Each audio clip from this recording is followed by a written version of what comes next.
नमस्कार दोस्तों, सोशियोलॉजी के सुपर एमसीक्यू सीरीज नंबर 66 में आपका स्वागत है। यह MCQ UGC NET JRF assistant professor PGT GTC DT plus P UPSC एवं अन्य समाजशास्त्र संबंधी परीक्षाओं के लिए काफ़ी इंपॉर्टेंट है। तो शुरू करते हैं फ्रेंड्स। क्वेश्चन नंबर 1 है कि गांधी जी ने अपने विचारों में बंधुत्व की अवधारणा कहाँ से ग्रहण की। तो उन्होंने बंधुत्व की अवधारणा कहाँ से ग्रहण की थी? इस्लाम धर्म से। ठीक है, तो याद रखिएगा। फिर देखिए क्वेश्चन नंबर 2 है कि सर्वोदय योजना से संबंधित है।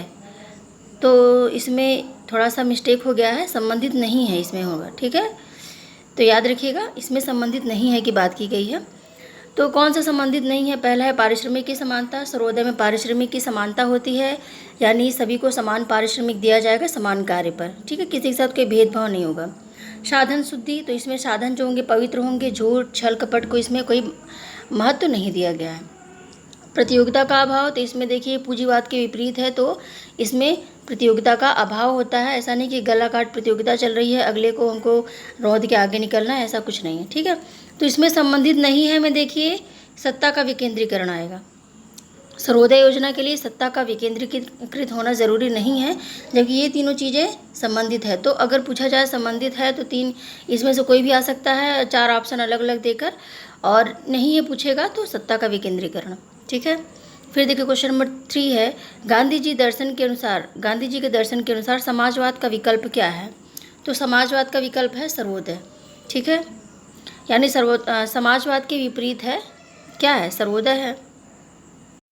फिर देखिए क्वेश्चन नंबर 4 है कि समाज की शिक्षा व्यवस्था का निर्धारण समाज की व्यवस्था द्वारा होता है। यह दृष्टिकोण किसका है? तो मैंने आपको बताया था कि मार्क्स ने क्या कहा है। मार्क्स ने कहा है कि जो उच्च वर्ग होता है समाज में, जिसके पास ज़्यादा धन है, जिसके पास ज़्यादा ज्ञान है, शिक्षा है, सब कुछ है, वही डिसाइड करता है कि किस प्रकार की व्यवस्था बनाई जाए, चाहे वो आर्थिक व्यवस्था हो, सामाजिक व्यवस्था हो, धार्मिक व्यवस्था हो। तो आपने देखा होगा कि धार्मिक व्यवस्था में भी ब्राह्मणवाद का प्रभुत्व है। जो उच्च सामाजिक परिस्थिति धारण करते थे, उनके पास ज्ञान भी ज़्यादा था, शुरू से ही ज़्यादा बुद्धिमान थे, तो वो क्या किए, अपने आप को ईश्वर के समकक्ष रखने का उन्होंने एक अवधारणा बना दी कि कोई पुजारी ही पूजा करेगा। ठीक है, उसी तरह से और भी चीज़ें जो हैं, समाज में सबसे ज़्यादा सम्मान भी वही प्राप्त करेगा, समाज में भी उसने अपना सर्वोच्च बना लिया।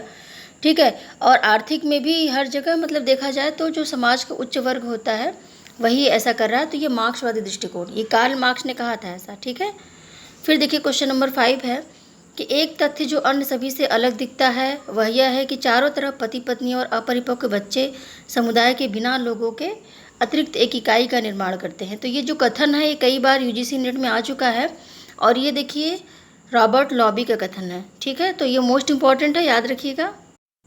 क्वेश्चन नंबर 6 है सामाजिक विरासत के तत्व है। पहला है मूल्य एवं आदर्श, दूसरा मानदंड, फिर है रीति रिवाज एवं परंपराएं या उपयुक्त सभी।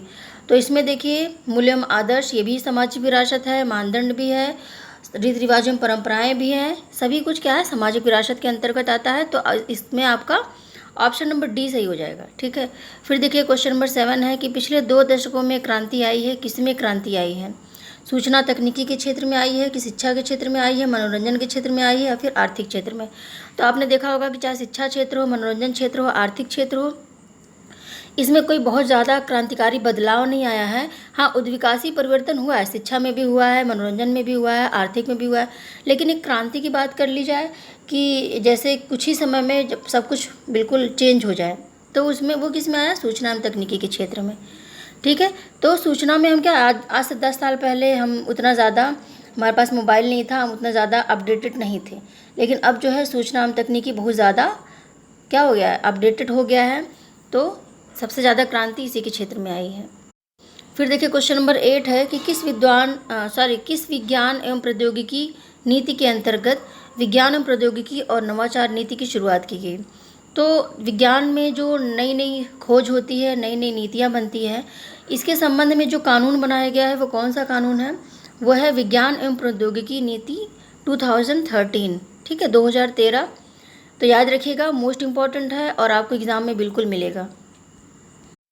और इससे संबंधित देखिए इसमें क्या है, जब कोई नई खोज कोई करता है, कोई व्यक्ति, जरूरी नहीं कि बहुत बड़ा वैज्ञानिक हो सकता है वो छोटा मोटा ही कोई साधारण इंसान हो, लेकिन उसने कोई नई चीज़ खोजी है, तो उसमें इनोवेशन अवार्ड मिलता है। कई प्रकार के इनोवेशन अवार्ड्स मिलते हैं, उसके नामों को प्रस्तावित किया जाता है अलग अलग समितियों में। ठीक है, उसको बुलाया जाता है। तो ये सारी चीज़ें हैं कि इस नीति में क्या है, नवाचार की शुरुआत की गई है कि विज्ञान और प्रौद्योगिकी नीति में जो नए नए खोज होंगे उससे संबंधित क्या क्या प्रावधान है, तो याद रखिएगा। ठीक है। क्वेश्चन नंबर 9 है, देखिए समूह विवाह की प्रथा पाई जाती है, कहाँ पाई जाती है? माओरी जनजाति, ऑस्ट्रेलिया। ठीक है। तो समूह विवाह देखिए बहुत रेयर होता है, और समूह विवाह में होता क्या है देखिए कि जैसे 20 लोगों का मान लो लड़कों का समूह है, 20 लड़कियों का समूह है, तो दोनों की आपस में शादी हो जाएगी। ठीक है, पूरे समूह की शादी होती है, और इसमें समूह का प्रत्येक लड़का जो है वो समूह की प्रत्येक लड़की का पति होता है। ठीक है। तो ऐसा नहीं कि हमारी शादी उसमें से किसी भी एक को हम पत्नी मान लें, उसमें हम जितनी भी लड़कियां रहेंगी सभी हमारी पत्नी हैं, हम जैसा चाहे वैसा व्यवहार कर सकते हैं उनके साथ। ठीक है। सामाजिक सहवास वगैरह सब कुछ पत्नी जैसा ही हर लड़की के साथ वो करते हैं। फिर देखिए क्वेश्चन नंबर 10 है, जीन तकनीकी का प्रयोग किस अनुवांशिक रोग के सुधार में किया जाता है? तो कौन कौन से अनुवांशिक रोग हैं? पहला है एड्स, फिर है मलेरिया, हीमोफीलिया, या फिर उपरोक्त सभी। तो इसमें देखिए ऑप्शन नंबर डी सही हो जाएगा। ठीक है। यानी ये चारों जो बीमारियां हैं तीनों, इसमें हम जीन तकनीकी का प्रयोग करते हैं इसके सुधार के लिए। ओके फ्रेंड्स, वीडियो को लाइक, शेयर और सब्सक्राइब ज़रूर करें। ज़्यादा से ज़्यादा अपने दोस्तों को इस चैनल के बारे में बताइए। तो मिलते हैं फिर अगले वीडियो में, तब तक के लिए नमस्कार।